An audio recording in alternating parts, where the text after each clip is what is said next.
Okay, those aren't real, but they are courtesy of our wonderful comment community over on the website. So if you want to join in with that, you know where to go on that.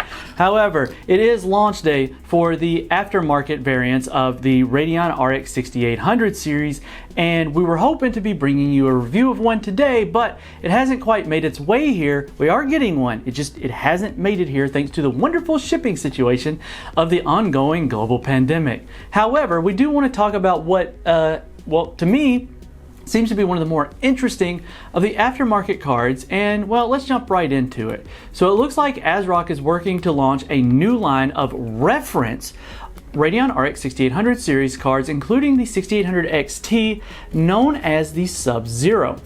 Now, the lineup is essentially based on the reference design and will make use of better Big Navi chips that would allow for higher overclocking and much faster clock speeds out of the box.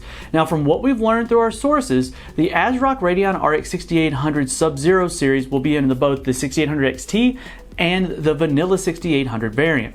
There aren't any physical changes over the reference design, but we do get some differences in the choice of colors that ASRock has decided to use for this lineup.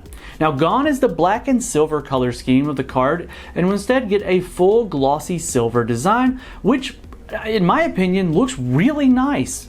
And the backplate seems to, well, it's probably going to be the same silver, but you know, at least that's what we've been told.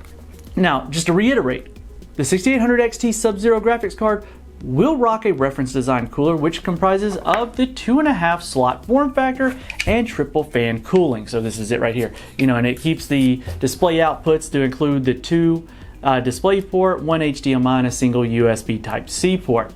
Now, the card will continue to require the dual 8-pin configuration to boot, and the ASRock RX 6800 XT Sub-Zero will make use of a new binned Big Navi GPU, which should be coming later this year. Of course, later this year, I mean, again, launched today, and good luck. Well, this one didn't launch, but aftermarket cards launched, and I'd love to hear in the comment section below if you actually got one or if you know someone that did. But these GPUs will allow the 6800 XT Sub-Zero to offer higher out-of-the-box factory overclocks, and thanks to the Sub-Zero marketing, makes it very clear who they're targeting these GPUs at.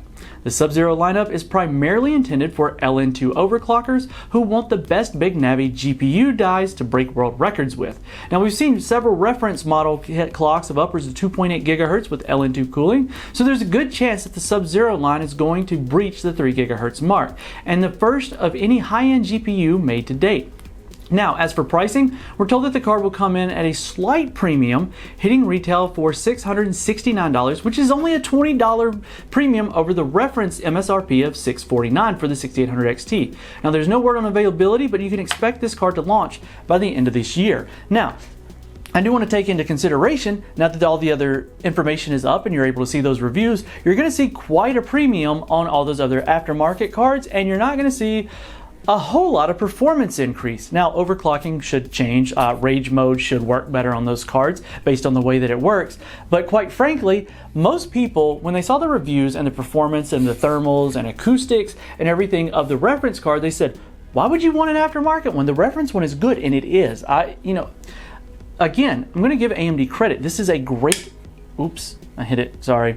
This is a great design for their card. Now, some people do take issue with it, and they have their valid reasons, but I like the fact that for an LN2 base card, one that they're binning for overclocking, they're putting it on the reference PCB and the reference cooler without giving you a huge overhead. So the only thing you're really paying a premium for is that bin die and, well, quite honestly, a much better color palette. To be honest, I would, if I had to choose between the two, I'd spend the $20 and get that color.